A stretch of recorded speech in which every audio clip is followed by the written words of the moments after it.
गेल्या निवडणुकीप्रमाणेच याही निवडणुकीत मी बॅट हे चिन्ह घेऊन अपक्ष म्हणून निवडणुकीमध्ये उतरलेलो आहे. निवडणुकीमधून मी माघार घ्यावी यासाठी माघारीच्या शेवटच्या क्षणापर्यंत भाजपचे नेते माझ्या संपर्कामध्ये होते, प्रयत्न करत होते. 2 माघारीच्या दिवशी 2 वाजता नामदार गिरीशजी महाजन यांचा मला फोन आला. त्यांनी मला सांगितलं की विजयराव काही सहकार्य करता का तुम्ही. त्यांना जे मी सांगितलं ते आपल्याला सांगतो की म्हटलं की गेल्या 10-12 वर्षापासून आमची भाजपने पूर्णपणे उपेक्षा केलेली आहे. एकाही बैठकीला सुद्धा निमंत्रण नाही. संघटनेमध्ये एकाही माझ्या निष्ठावान कार्यकर्त्याला सामावून घेतलेलं नाही. मला कोपरगावच्या माजी आमदारांनी एकही रुपये निधी नगर परिषदेसाठी मिळू दिलेला नाही. देवेंद्रजी फडणवीस यांच्याकडे मी 4 वेळा विकास निधीसाठी फाईल दिल्या, पण दुर्दैवानं मला एकही रुपये निधी मिळाला नाही. त्याच्यामुळे मी सहकार्य करण्याचा प्रश्नच नाही. आणि गेल्या 1.5 महिन्यापासून मी कोपरगाव शहरामध्ये मतदारांच्या गाठी भेटीत फिरतोय. मी जर आता माघार घेतली तर विजय वाढणेंनी किती कोटी रुपये घेतले ही चर्चा समोरचे लोक घडून आणतील याची मला पूर्णपणे कल्पना आहे.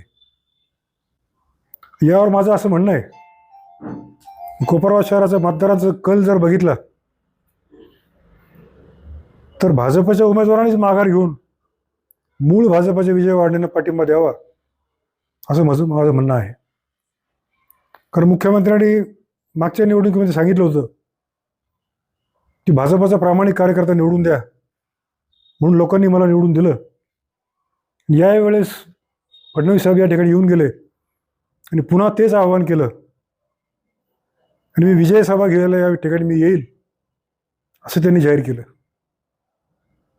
तर पुन्हा मतदार फडणवीसांच्या आव्हानाला प्रतिसाद देतील आणि भाजपचा 45 वर्षापासून काम करत असलेला विजय वाढणे निष्ठावान कार्यकर्ता परत निवडून जाईल याचा मला आत्मविश्वास आहे.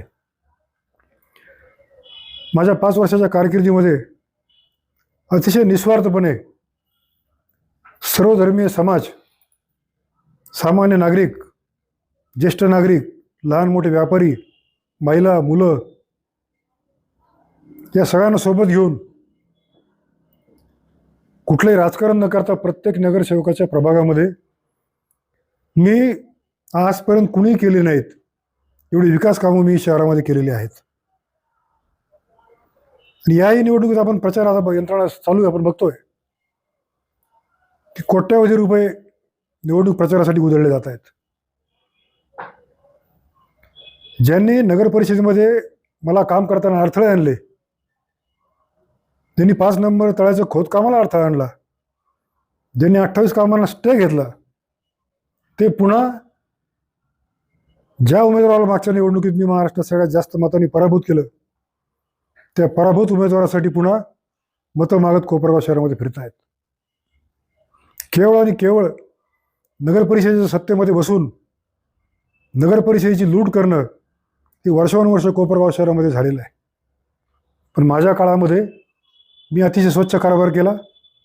आजही कुठलाही विरोधक, एकही नगरसेवक निवडणुकीचा काळ असूनही, प्रचाराचा काळ असूनही माझ्या विरोधामध्ये एकही शब्द बोलू शकत नाहीत. कारण मी कुठलाही भेद न करता मी शहरामध्ये विकास कामं केली. भाजप हा तर हिंदुत्ववादी पक्ष आहे. मग हिंदुत्ववादी पक्षाच्या उमेदवाराला माझं विचारणं राहील की कोपरगाव शहरामध्ये वर्षानुवर्ष गोहत्या चालू आहे. लव जिहादच्या माध्यमातून अनेक हिंदू मुली पळून नेल्या. त्यावेळी स्वतःला हिंदुत्ववादी म्हणणारे भाजपचे उमेदवार त्या विरोधामध्ये का नाही बोलले. मी तर वर्षानुवर्ष बोलतोय. मी जर हिंदुत्ववादी कार्यकर्ता जरी असलो तरी कोपरगाव शहरामधला सर्वसामान्य मुस्लिमसुद्धा माझ्यासोबत आहे. कारण आम्ही मुस्लिमांना कधीही मतं म्हणून वागणूक दिलेली नाही आहे. त्यांच्याकडे आम्ही माणूस म्हणून बघतो. आणि आजही शेकडो मुस्लिम कुटुंबांचा मी कुटुंबातला घटक आहे. तर माझं या निमित्ताने एकच मतदारांना सांगणार आहे की निवडणुकीमध्ये जे उमेदवार उभे आहेत त्या उमेदवारांची तुम्ही तुलना करा. आजपर्यंत समाजामध्ये राजकारणामध्ये काम करत असताना जनहितासाठी कोणी किती आंदोलनं केली, किती वेळा तुरुंगवास भोगला. काही वर्षापूर्वी कफललग असलेले काही उमेदवार आज कोट्याधीश कसे झाले, ते जनतेसाठी किती उपलब्ध आहेत, त्यांची समाजाप्रती त्यांची बांधिलकी काय, याचा विचार सर्वसामान्य मतदारांनी केला पाहिजे. आणि आपण जर खरोखर जर आपण गंभीरपूर्वक जर विचार जर केला, आपल्या कुटुंबाच्या मध्ये, आपल्या मित्रामध्ये, आपल्या सहकार्यामध्ये आपण जर चर्चा जर केली आणि उमेदवारांची जर आपण तुलना जर केली, तर मला पूर्णपणे खात्री आहे की याही निवडणुकीमध्ये विजय वहाडणे पुन्हा एकदा निवडून आल्याशिवाय राहणार नाही. आणि कोट्यवधी रुपये निवडणुकीमध्ये उधळून त्याच पैशांच्या वसुलीसाठी नगरपालिकेची तिजोरी काहींना पाहिजे. मला मात्र कोपरगाव शहरामध्ये नगर परिषदेच्या माध्यमातून स्वच्छ कारभार करायचा आहे. सर्व जनतेला सोबत घेऊन कोपरगाव शहर हे स्वच्छ आणि सुंदर झालं पाहिजे, खड्डेमुक्त झालं पाहिजे. कोपरगाव शहराला नियमितपणे आणि शुद्ध पाणी पुरवठा झाला पाहिजे. नगर परिषदेमध्ये येणाऱ्या प्रत्येक नागरिकाला प्रत्येक क्षणाला आपण प्रतिसाद दिला पाहिजे. जनतेला कामासाठी हेलपाटे मारायला नको. सर्वसामान्य नागरिकांना नगर परिषदेमध्ये सन्मानाची वागणूक मिळाली पाहिजे. विकासाचे बरेच काम आपल्याला करायचे आहेत. कोपरगाव शहरामध्ये मागे मी प्रयत्न केला, पण त्या प्रयत्नाला यश आलं नाही. पण पुन्हा एकदा आपण सर्वांनी मिळून आपण जर प्रयत्न जर केला तर आपण नगर परिषदेच्या जागेमध्ये खोका शॉप बांधून छोट्या व्यापाऱ्यांना आपण न्याय देऊ शकतो. त्याचप्रमाणे इंडोर गेम हॉल मैदान याचं नूतनीकरण करून ते सर्व खेळाडूंना आपण उपलब्ध करून देऊ शकतो. भर रस्त्यावर सभा घ्यावी लागू नये म्हणून आपण नगर परिषदेच्या वतीनं बाजार तळामध्ये आपण एक कायमस्वरूपी भव्य व्यासपीठ आपण बांधू. त्या ठिकाणी जाहीर सभा होतील, कार्यक्रम होतील. कुठल्या व्यापाऱ्यांना अडचण होणार नाही, रहदारीला अडथळे येणार नाही. भुयारी गटार योजना आपल्याला पूर्ण करायची. गोदावरी नदीपात्राच्या दोनही तीरावर विस्तीर्ण घाट बांधून कोपरगाव शहरामध्ये मोठ्या संख्येने भाविक कसे येतील हा प्रयत्न आपल्याला करायचा आहे. आणि हे करण्यासाठी सर्वांची एकजूट महत्त्वाची आहे. मला खात्री आहे मी निवडून जाईल याची मला पूर्णपणे खात्री आहे. आणि मी निवडून गेल्यानंतर आज जे कोण आमदार आहेत ते आमदार मला चांगलं सहकार्य करतील याची मला पूर्णपणे खात्री आहे. कारण नगरपरिषदेच्या कारभारामध्ये त्यांनी मला आजपर्यंत सहकार्य केलेलं आहे. आणि माझी आमदारांनी ज्याप्रमाणे मला अडथळे आणले त्या मानसिकतेचे हे आमदार नाही, त्याची मला पूर्णपणे मला विश्वास आहे. आणि कोपरगाव शहराचा वेगाने भ्रष्टाचार मुक्त जर विकास जर करायचा जर असेल, दर्जेदार कामं जर करायची असतील, सर्व ठेकेदारांना समान न्याय देऊन शहर विकास जर साधायचा जर असेल तर बॅटला मतदान करणं हे आपलं कर्तव्य असं मला वाटतं. आणि मी असा एक सामान्य कार्यकर्ता आहे की रस्त्याने येताना जाताना कुठलाही नागरिक, मी नगराध्यक्ष जरी असलो तरी हात धरून माझ्याकडून काम करून घेऊ शकतात. असा 45 वर्षापर्यंत पासूनचा जनतेचा अनुभव आहे. इतर जर कुणी जर निवडून जर गेलं तर त्यांच्या मागं तुम्हाला फिरावं लागेल. गाडीच्या काचाही खाली न करणारे काही उमेदवार उभे आहेत, कोट्याधीश आहेत. सर्वसामान्यांच्या वेदना त्यांना माहीत नाही आहेत. स्वतःला हिंदुत्ववादी म्हणून घेऊन केवळ पदासाठी आणि सत्तेसाठी राजकारण करणारा मी नाही आहे. सर्वसामान्य नागरिक तो कोणत्याही समाजाचा, धर्माचा असो, त्याच्या संकटामध्ये त्याच्यासाठी आपण धावून गेलं पाहिजे ही माझी मानसिकता पहिल्यापासून आहे. त्याच्यामुळं मतदारांमधला एक सामान्य माणूस जर नगराध्यक्ष व्हावा आपला असं जर आपल्याला वाटत असेल तर आपण बॅट या चिन्हावर आपण पुन्हा एकदा मतदान करा आणि आपण जर बॅटला जर मतदान जर केलं तर तुमच्यातला तुमचा मित्र, तुमचा सहकारी आणि एक सामान्य कार्यकर्ता पुन्हा एकदा या कोपरगाव शहराचा नगराध्यक्ष होईल याचा मला विश्वास वाटतो. पुन्हा एकदा मी कोपरगाव शहरातील सर्व मतदारांना विनंती करतो की केवळ मी म्हणतो म्हणून मला मतदान करू नका. माझी पात्रता जर असेल, नगराध्यक्ष म्हणून काम करण्याची माझी पात्रता जर असेल तरच मला मतदान करा. आणि आपण विचारपूर्वक जर मतदान जर केलं तर मी निवडून येईल याचा मला पूर्णपणे विश्वास आहे. धन्यवाद.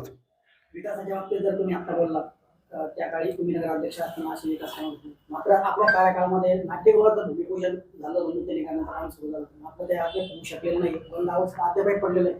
कला सादर करण्यासाठी जागा उपलब्ध राहिली नाही.